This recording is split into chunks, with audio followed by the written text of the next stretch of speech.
When I originally built this mobile stand for my dust collector, I used scrap wood I would describe as one step away from a used pallet found on the side of the road. But despite the janky stand, I like the mobility and the versatility of swapping from one tool to another using a hose coupler. In this case, I'm using the Rockler Dust Right system, which is very convenient. Now, not only is the stand rickety, and I'm afraid one day it'll fall apart, it also doesn't hold the dust collector high enough off the ground. I've had the dust collection bag hit the floor when it turns on and nearly take the unit completely off the stand. So it's time to build Mobile Cart 2.0. This time around, I'm going to build the stand primarily out of 2x4 lumber. I start by measuring, marking, and cutting the 2x4s to the lengths of the various parts that make up the new stand.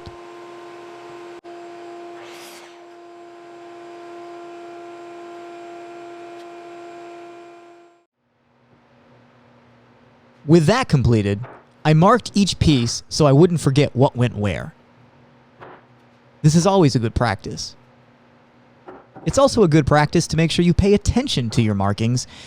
More on that a little later. I'm choosing to use loose tenon joinery for this build with my domino. This could also be done with a doweling jig. Pocket holes are also an option.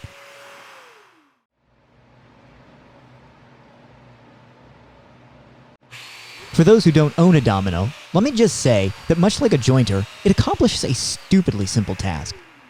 But also, like a jointer, it does so with such ease that it's hard to imagine life without one once you've had it.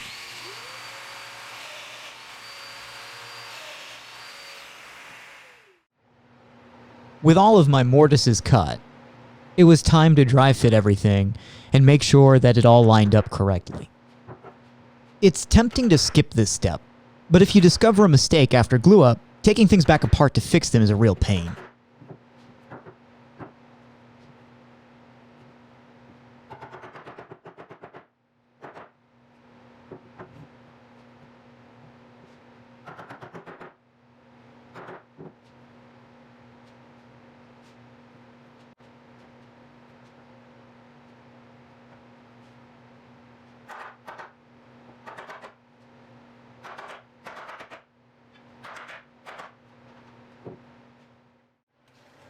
Before I glued the base together, I needed to lay out and cut the mortises for the side support arms. I guess I didn't absolutely need to do this before the base was glued, but it's a lot easier to do it now versus after. Of course, if I did something like accidentally cut the mortises for the support arms on the wrong side of the base, I'd have to go back and cut them after the base was glued together. Go ahead, ask me how I know this. Now it's time to glue up the base. I started by gluing the dominoes into one mortise.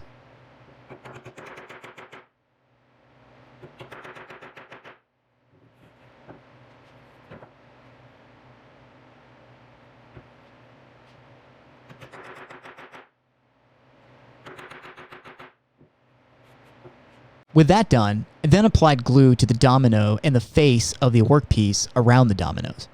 For those interested, I'm using 8mm by 40mm domino tenons for this build.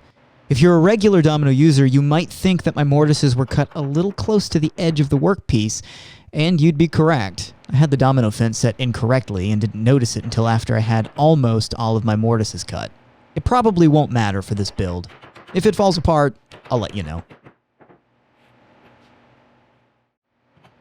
With everything together, it was time to first kick the fancy shop vac out of the way, and then clamp the boards together.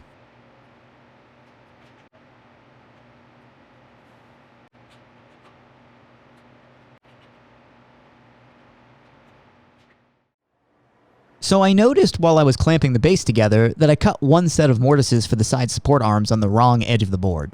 Now with everything together, I needed a way to lay the whole thing flat so that I could mark new lines and cut new mortises. Thankfully, I have a bunch of folding tables. This allowed me to hang the base over the side of the table so that I could mark and recut the mortises. I waited until now to cut the mortises for the top support. This is the piece that will span the two side support arms and act as the top of the mobile stand.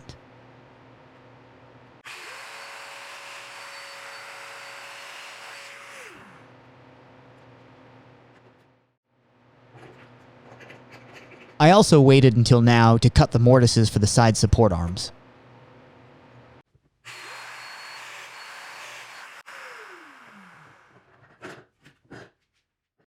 Next up, I needed to glue the side support arms to the base. The side support arms are almost 6 feet tall, and I don't have clamps long enough to clamp them in place. So I needed to come up with a creative way to clamp them. This was my first idea. Basically, I used micro-jig match fit clamps on my workbench to clamp a board to the workpiece that I could use as an anchor point for some trigger clamps. This was okay, but the trigger clamps were capable of pulling the clamp board out of place. This also meant I had to clamp each side support arm one at a time.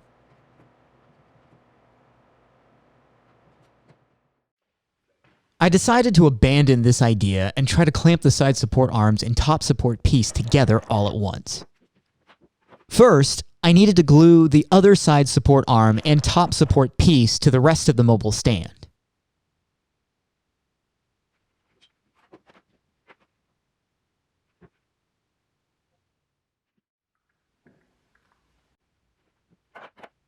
And despite marking everything for its location and direction, I managed to put the top support on backwards. Idea number 2 was putting these support girders to use and using the reverse function of the trigger clamps. I'd use the pushing force of the clamps to pin the support arms and top support to the base, which was sitting on the floor. This was by far my worst idea. Stick around for the end of this video for an extended version of my struggles as I tried to get this idea to work. After all that, I went back to something I've done before, linking 2 clamps together. It worked just fine, just like all the other times I've done it before. I had a small recording problem, but I added these supports off camera. To give you an idea of the size difference between these 2 stands, here's a shot of them side by side before I disassembled the old stand. I salvaged a piece of plywood from the old stand to act as the wall that the dust collector will sit on. I'm also now realizing how annoying I look when I chew gum while I record myself building things. I needed to clamp the plywood to the stand before securing it with screws, and I ran into a problem I've never had before. The head of the clamp popped off. It's a new clamp, so I figured it wasn't sitting in place correctly. I put the head back on, and it was time for round 2.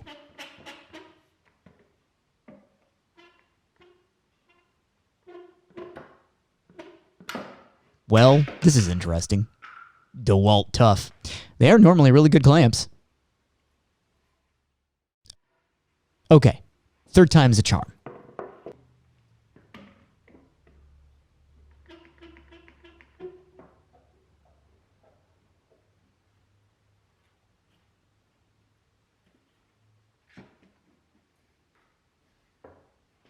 After I finally got the board clamped into place, I began drilling pilot holes into the board. Everything was going great, and then this happened. By the way, here's a yellow birch nightstand I'm currently working on. With the camera back in place, I continued drilling pilot holes. And then drove screws into the board to permanently hold it in place.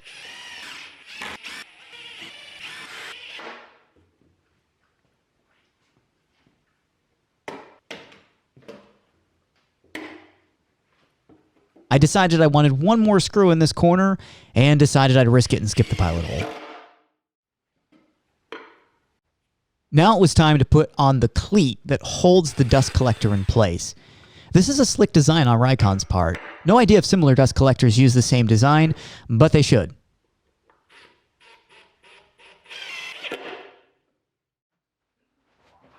The dust collector weighs about 65 pounds, and it's a bit awkward to pick up, especially overhead. My first attempt to seat the collector in the cleat was a failure. I found it easier to hold and lift up the dust collector with the dust collection hose removed. I used my signature wiggle method for ensuring that everything was assembled correctly, and then called this one done.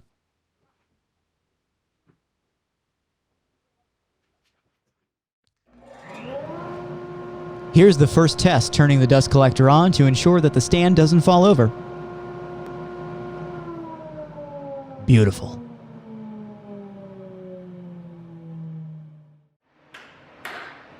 And the mobility of the new stand works perfectly. It's much easier to unlock the casters versus the old stand. And it rolls much more nicely. If you're wondering what happened to the footage of me putting the casters on the bottom of the stand, that's a question I'm still trying to answer myself. Okay, thanks for watching, everybody.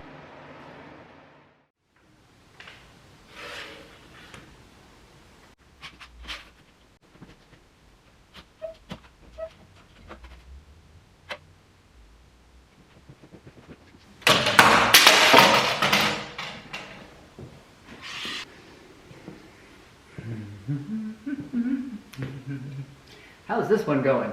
It's going well.